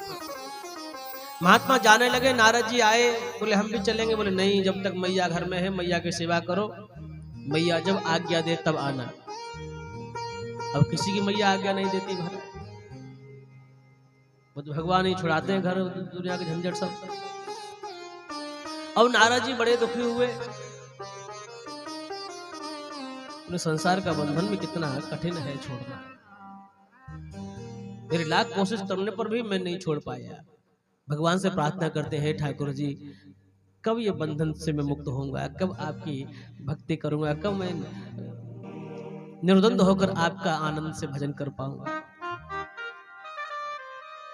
तो भगवान ने सुन ली नारद जी की बात। मैया एक दिन दूध निकालने गौशाला में गई। गौशाला में घास का ढेर रखा था, उसमें सर्प बैठा है। मैया ने जैसे ही पैर रखा, सर्प ने डस लिया। माता की मृत्यु हो गई, शरीर शांत हो गया। तो आज नारद जी को बड़ा सुख भी हुआ, प्रसन्नता भी हुई, मैया चली गई, लेकिन दुख भी हुआ। दुख क्यों हुआ? आज जो संतों के चरणों में प्रेम है, जो कथा से प्रीति है, ये माँ के कारण ही तो हुई। अगर मैया नहीं बिठाती महात्माओं के पास कथा कीर्तन में, तो कैसे मेरा मन लगता है। और आनंद इस बात का है कि अब मुझे रोकने टोकने वाला कोई नहीं रहा है। पंडित जी अच्छे थे। पंडित जी ने उनको, नारद जी कहते हैं, उनमें मेरी माता का दैहिक कर्म संपन्न कराया, भोज भंडारा भी कराया, और मैं पंडित जी को प्रणाम करके वहां से चला आया। भगवान का नाम स्मरण करता है। भगवान के दर्शन की लालसा मेरे हृदय में दिनों दिन बढ़ती जा रही है। मुझे एक दिन नींद आ गई तो स्वप्न में मुझे ठाकुर जी का दर्शन हुआ है। स्वप्न में ठाकुर जी का दर्शन हुआ है, लेकिन दर्शन भी क्षणिक हुआ है। एक पल का दर्शन तुरंत अदृश्य हो गया। तो मेरी तो निधि जीवन की छूट गई। मेरी निद्रा खुली, मैं दौड़ने लगा, भागने लगा, रोने लगा। फिर नेत्र बंद करके बैठने लगा, लेकिन कहां फिर महाराज वो झांकी आती है सामने। तब आकाशवाणी होती है, हंतास्मिन् जन्मनि भवान मामां द्रष्टुमिहार्हति औपक्व कसायाणां दुर्दर्शोऽहं को योगिना। हे बालक, मेरी प्राप्ति आपको इस जन्म में नहीं होगी। और दूसरी बात, अधकचरे योगियों के लिए मेरा दर्शन बहुत दुर्लभ है। अधकचरे साधकों का मेरा दर्शन नहीं होता। तो ठाकुर जी आपको नहीं मिलना था तो एक समय के लिए, एक पल के लिए आपने अपना रूप क्यों दिखाया? भगवान कहते हैं इसलिए दिखाया कि मुझे प्राप्त करने की आपकी जो इच्छा है वो और ज्यादा बढ़ जाए। मैं प्राप्त तो होऊंगा, लेकिन इस जन्म में नहीं, आने वाले जन्म में। तो नारद जी प्रतीक्षा करने लगे, कब भगवान कृपा करें, कब ये शरीर शांत हो, दोबारा जन्म हो, भगवान को प्राप्त करूं। समय आया, जंगल में आग लग गई। नारद जी उसी जंगल की अग्नि में शांत हो गए। ब्रह्मा जी के उदर में चले गए। दोबारा सृष्टि हुई तो ब्रह्मा जी की गोद से नारद जी प्रकट हो गए। अब पूर्व जन्म का संस्कार है, भजन साधना किए हैं, तो भगवान के नाम में प्रीति, नारायण नारायण नारायण गाते हैं। भगवान के कर्ण रंध्रों में स्वर गया। भगवान ने कहा, कितना सुंदर प्रेम से मेरा नाम पुकारने वाला कौन? तो माता लक्ष्मी कहती है, ब्रह्मा जी का छोटा पुत्र है नारद। ये तो बहुत अच्छा स्वर है इसका, बहुत सुंदर अच्छे तरीके से नाम ले रहा है। इसको बुलाओ, इसका संकीर्तन वैकुंठ में कराना है। नारद जी वैकुंठ में आए, कीर्तन करने लगे, नारायण नारायण श्रीमन्नारायण नारायण नारायण श्रीमन्नारायण नारायण नारायण श्रीमन्नारायण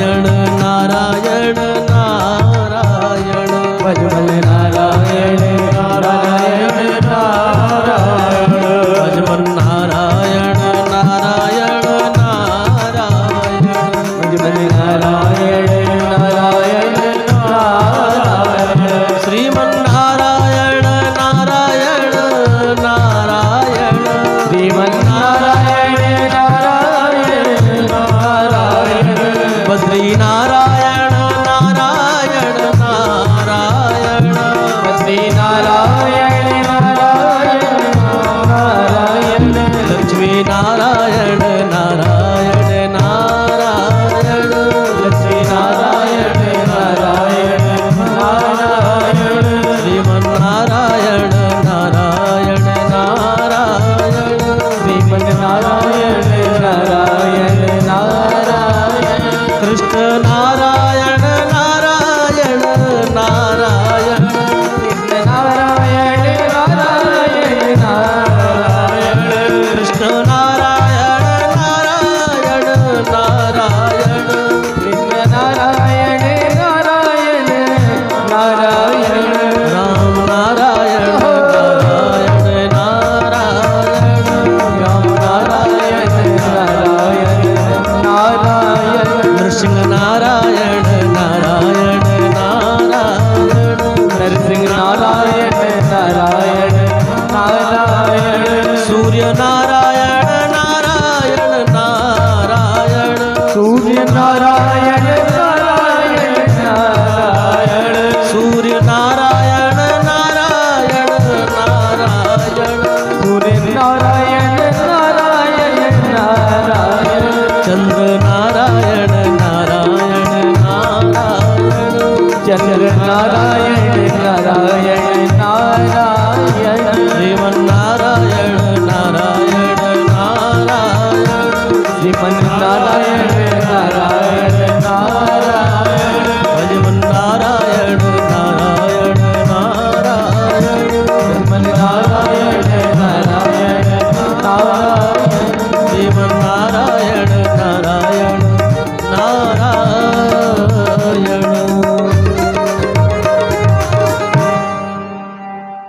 ऐसा नारद जी का दिव्य संकीर्तन भगवान ने सुना।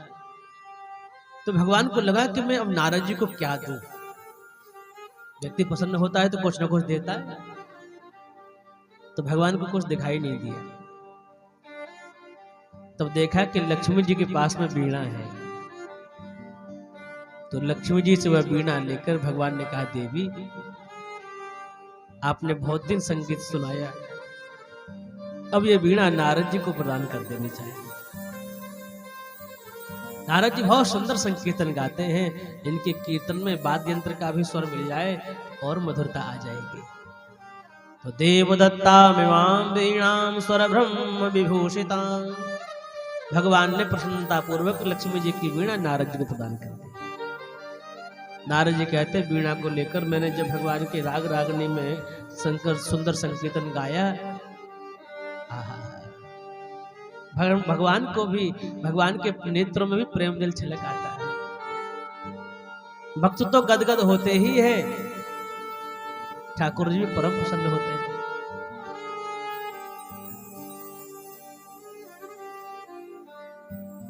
तो नारद जी कहते हैं, महात्मा को मैंने संग किया बाल्यावस्था में, अबोध अवस्था में,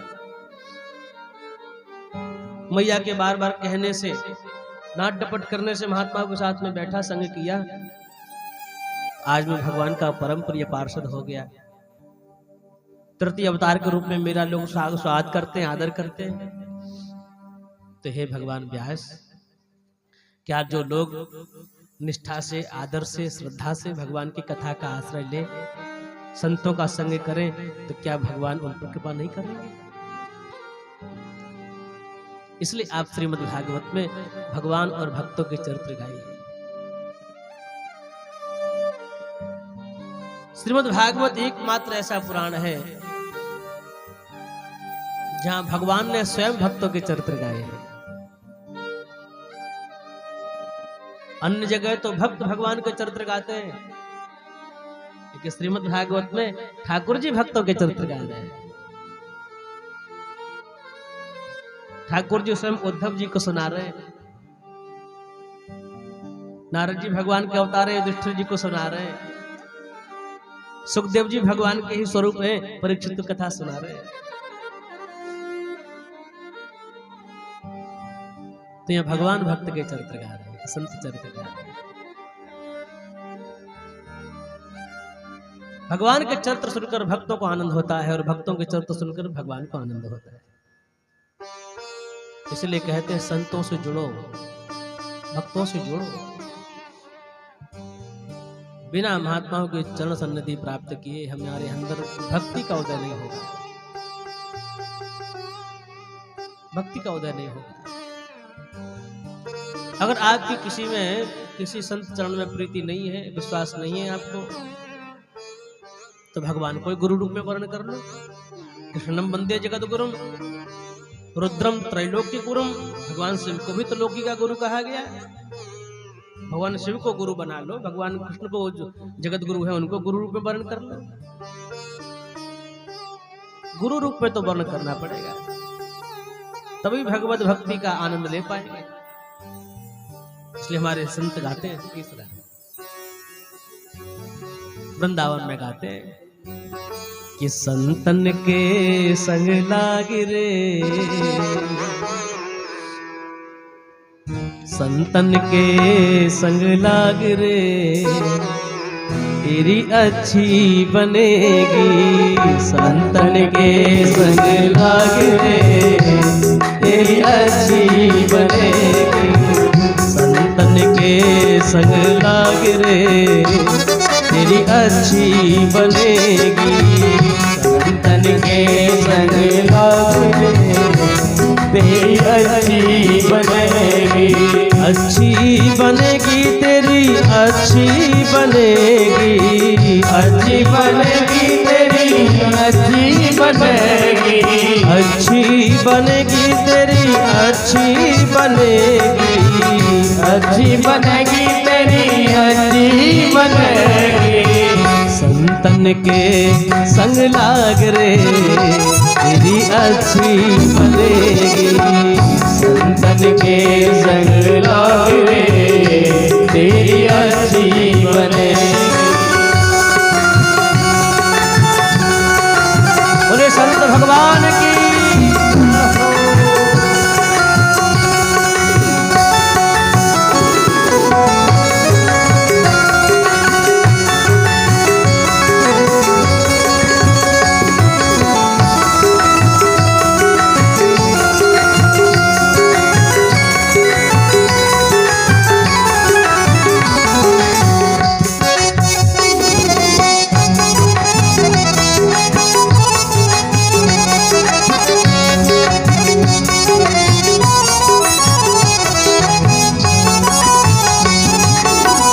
ध्रुव जी की बन गई, प्रहलाद जी की बन गई। ध्रुव जी की बन गई, प्रहलाद जी की बन गई। ध्रुव जी की बन गई, प्रहलाद जी की बन गई। ध्रुव जी की बन गई, प्रहलाद जी की बन गई। हर सुमिरन में लाग रे, तेरी अच्छी बनेगी। हर सुमिरन में लाग रे, तेरी अच्छी बनेगी। संतन के संग लाग रे, तेरी अच्छी बनेगी। संतन के संग लाग रे, तेरी अच्छी बनेगी।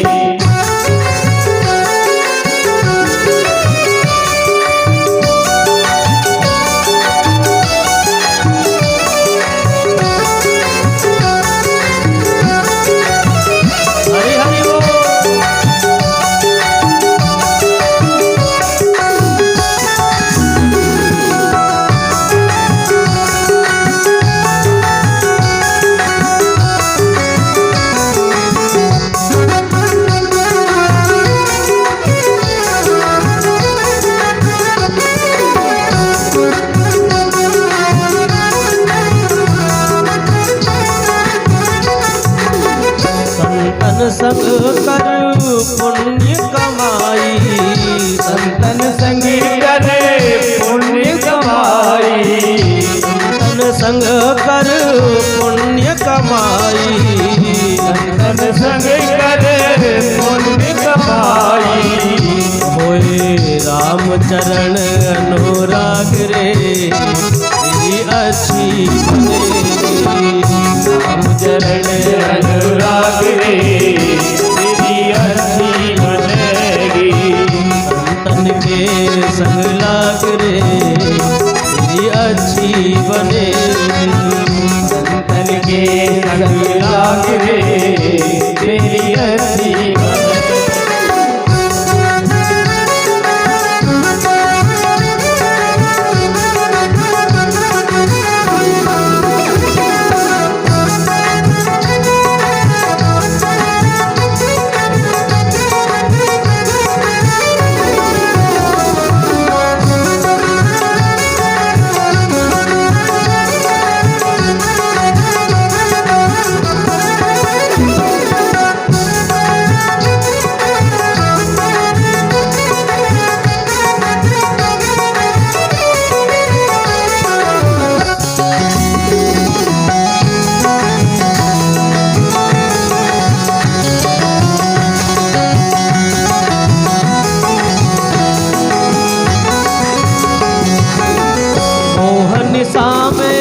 बहुत दिन सोया, मोहन सा में बहुत दिन सोया, मोहन सा में बहुत दिन सोया।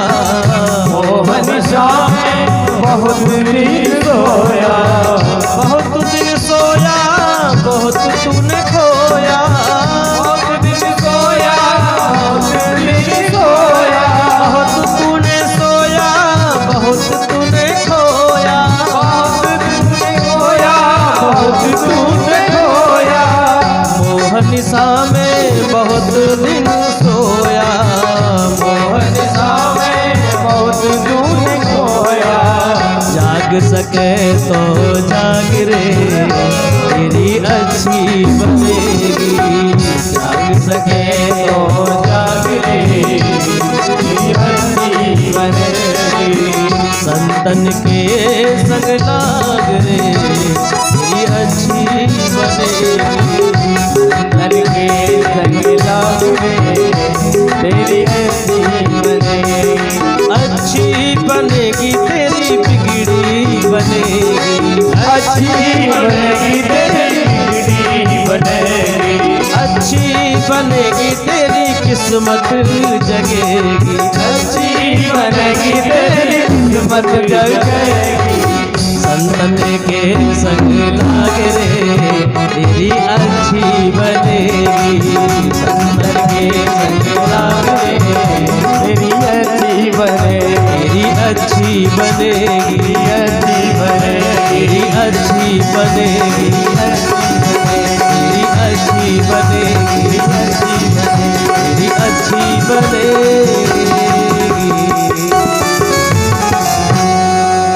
बोले संत भगवान की जय हो। श्री सद्गुरुदेव भगवान की जय हो। जय जय श्री राधे। आज के सत्संग सत्र को यही विराम, कल फिर आनंद करेंगे हम लोग। अब कुछ क्षण भगवान नाम संकीर्तन, फिर भगवान की आरती।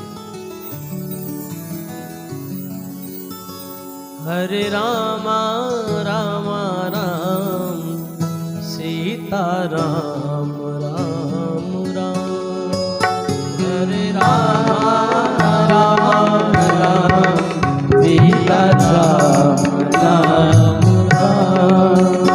हरे रामा रामा राम सीता राम राम राम, हरे राम राम राम सीता राम राम राम।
सीताराम राम राम। बोलिए भक्तवत्सल भगवान की। सभी आरती के लिए खड़े हो जाएं। रमण बिहारी तेरी आरती गाऊं, रमण बिहारी तेरी आरती गाऊं।